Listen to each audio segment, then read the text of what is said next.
The question that I ask myself and audience is if M. King Hubbert was right about the United States, which is certainly a microcosm of the world, we did peak in 1970. It was abundantly clear by 1980 that we had peaked in 1970, and can clear it every year after that. We've been less and less and less oil.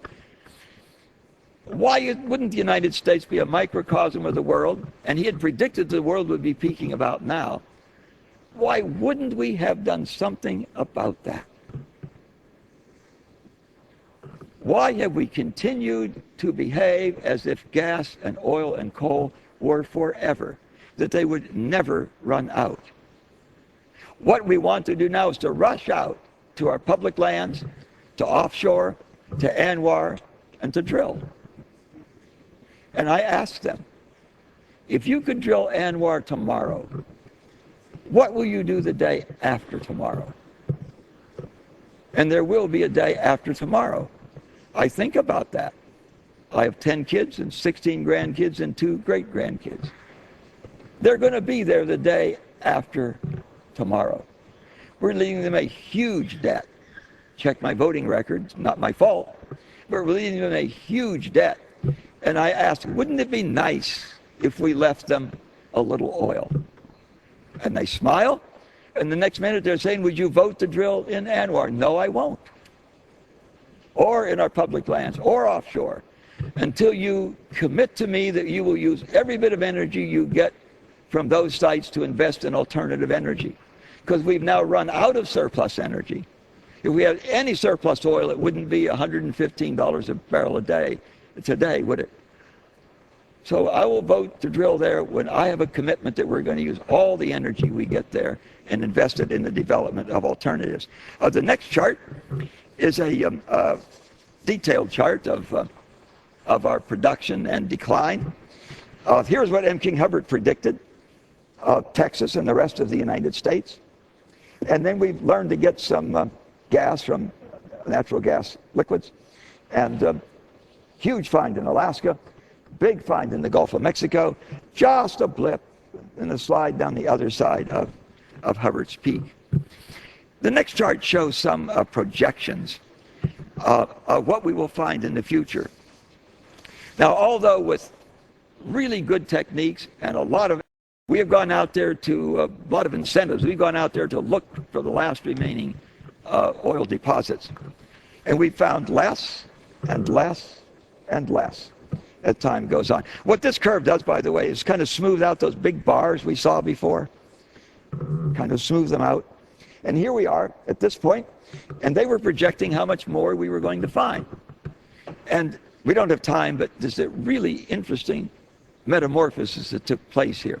The USGS, in trying to predict how much more oil we would find, have several computer models, and they put a lot of different data into those computer models, and they get different results out.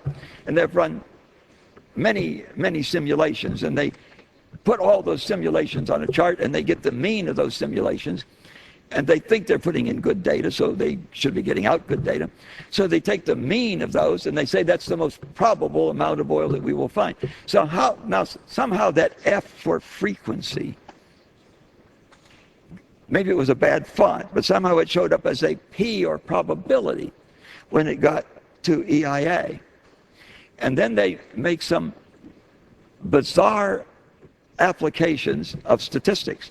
They say that the 50% probability, the green one here, which they say is the mean. Of course, 50% probability is not a mean, it's 50% probability. They say the 50% probability is more likely than the 95% probability. Well, of course, that defies logic, and it obviously is not more probable, because the actual data points have been following, as you would expect they would follow, the 95% probability. I will say again, these two agencies, the IEA and the EIA, do a really good job of tracking what we produce and use. I'd be careful about accepting their prognostications of what we're going to find. The next chart is one from the first big study that I mentioned, one of the 4 that your government paid for and is largely ignoring.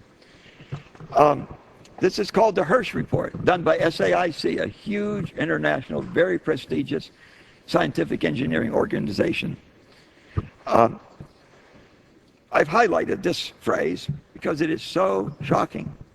The world has never faced a problem like this. There is no precedent in history to guide us.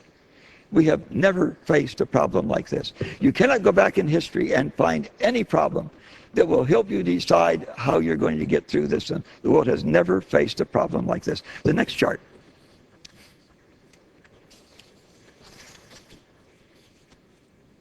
They say the peaking of world oil production presents the United States and the world with an unprecedented risk management problem. They say the economic, social, and political costs will be unprecedented. Wow, strong words. The world has never faced a problem like this. Unprecedented risk management problem. Nothing like it in history. Nothing to guide you. The economic, social, and political costs will be unprecedented. The next chart is a schematic. And this shows what we've been talking about. A 2% rate of growth, doubles in 35 years. The yellow there is 35 years. I think we're about here. And notice that the shortfall occurs a little bit before peaking, although the EIA and the IEA both have oil peaking, so we may in fact be about it at that point. Now, most people, when they look at this chart, say, gee, we got to fill that yellow space, because we just got to have all the liquid fuels that we would like to use. I will submit, Mr. Speaker, that it's exceedingly unlikely that we will be able to fill that blank to make up for the deficit between what we would like to use and what will be available. Filling the gap, I think, is not feasible. And what Hyman Rickover cautioned 50 years ago, 51 years ago now, we should note today, and that is that we need to plan in an orderly fashion to move from fossil fuels to sustainable renewables, because geology will demand it. We will move when the oil is not there, when the gas is not there, when the coal is not there. We will have moved to alternatives. Whether that is a bumpy ride or a really bumpy ride will depend upon in the immediate future. The next chart is a really interesting one because it shows us again this rapidly accelerating use of oil, then the recession of the 70s and the much lesser slope after that. Now this chart assumes that we may find as much more oil as all the recoverable oils we now know exists. Most experts believe that there's roughly, will at the end of the day have been roughly 2 trillion barrels of oil pumped. We pumped about 1 trillion barrels now. Most experts believe we have about another 1 trillion barrels to pump. This assumes that we're going to find that we're going to have a total of 3 trillion barrels. Now, if we have 1 trillion barrels remaining of the 2 originally we pumped, another 2 be pumped, and if there's a total of 3, that means that they're presuming we're going to find another 1 trillion barrels of oil. And if we do that, by their own calculations, it will simply move the peak out from around 2000, we're a little after 2000 here, to 2016. That's not very far. That is the effect of exponential growth.